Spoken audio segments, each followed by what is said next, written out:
This restaurant features a menu crafted by three-Michelin-starred Chef Arnaud Lallement, and from the moment we stepped inside, the whole experience already felt elegant, intimate, and incredibly upscale.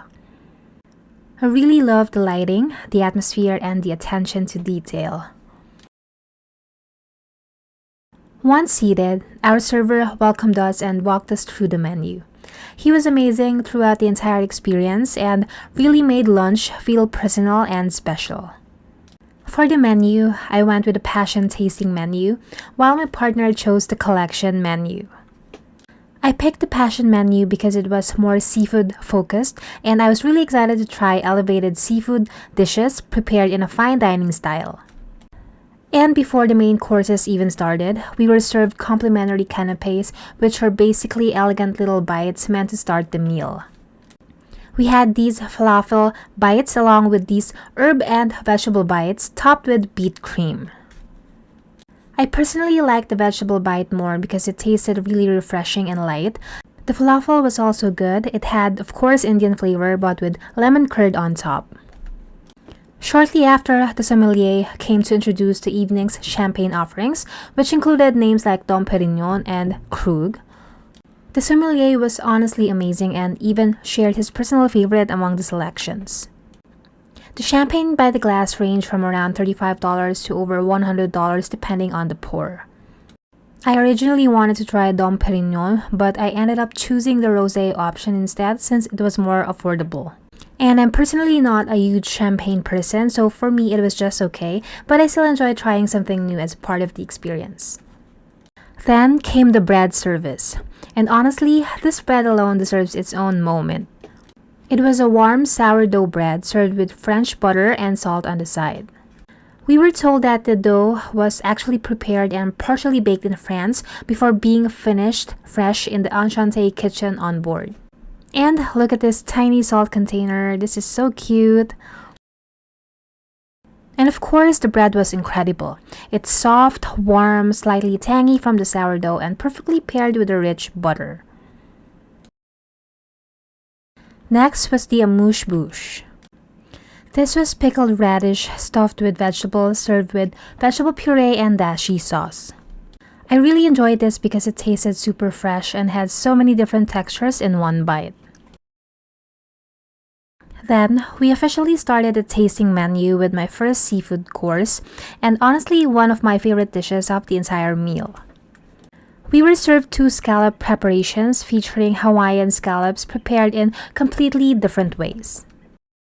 The first scallop was marinated in olive oil, almost like a carpaccio, and lightly seared on one side with lime zest. The second scallop dish was served with cabbage and a champenoise sauce. Both dishes had completely different textures and flavors, but my favorite was definitely the seared scallop with the champenoise sauce. The scallop itself had such a beautiful sear and paired perfectly with the sauce.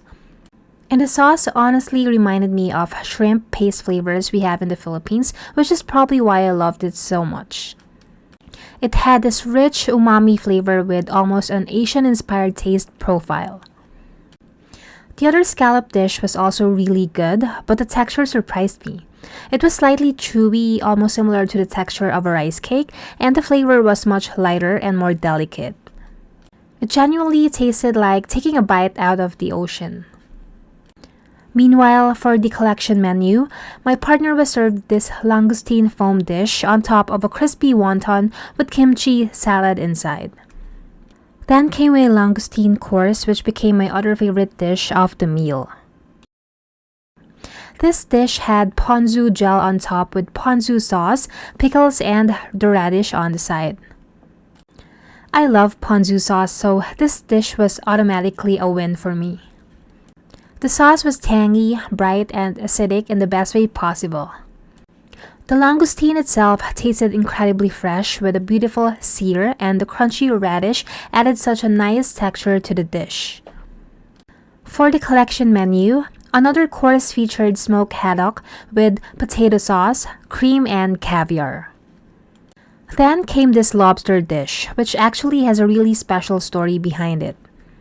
Our server explained that this was one of Chef Lallamont's father's signature dishes. It featured Maine lobster served with lobster butter, lobster stuffed potato, lobster sausage, and lobster bisque. And honestly, this looks really good.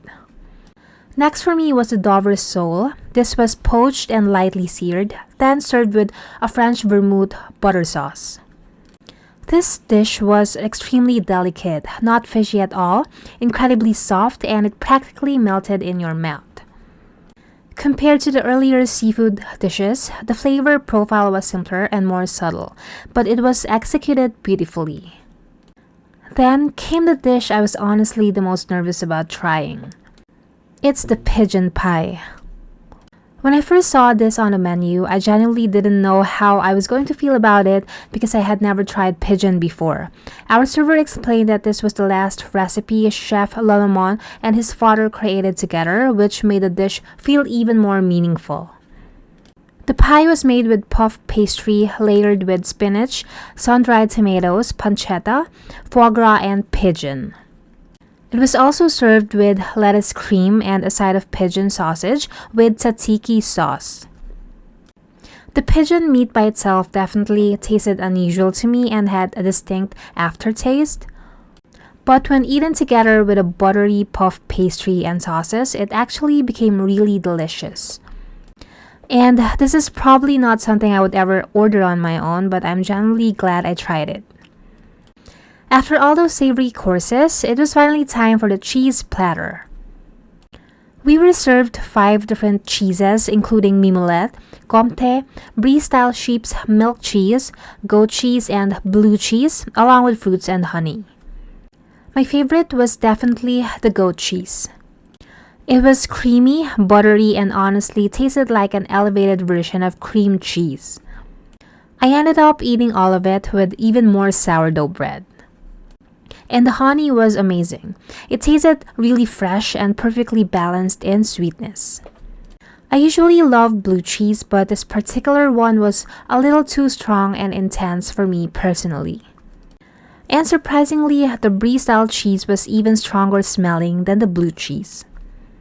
And at this point, we were already incredibly full. But of course, we still had desserts coming. Before the main desserts arrived, we were surprised with this beautiful chocolate anniversary cake presentation.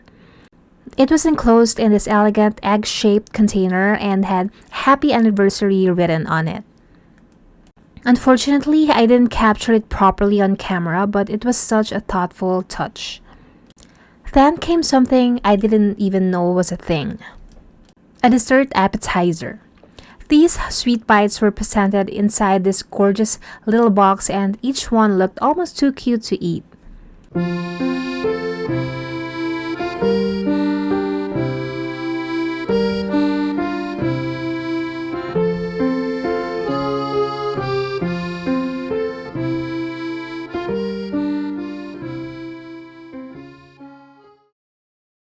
While we were trying those, our main desserts arrived. Mine was this pistachio dessert with vanilla ice cream, pistachio mousse, and crushed pistachios on top. I absolutely love the texture of this dessert. The crunch contrasted perfectly with the light mousse, and the pistachio flavor was delicate without being overpowering. It also wasn't overly sweet, which I really appreciated. For my partner, the dessert was a pineapple-themed dish with honey poached pineapple, pineapple upside-down cake, and pineapple sorbet. We're personally not huge pineapple dessert fans, so this one wasn't really for us. But if you love pineapple desserts, you would probably enjoy this a lot. We were also served slices of the chocolate anniversary cake from earlier, and it was rich, decadent, and perfectly chocolatey. And out of all the pre-dessert bites, my favorite was actually the mini strawberry pavlova. It was so light, fresh, and refreshing after such a heavy meal. Overall, I would honestly rate this experience a 5 out of 5. From the ambience to the incredible cast members to the beautifully executed dishes created by Chef Arnaud Lallement, everything felt thoughtful, elegant, and special.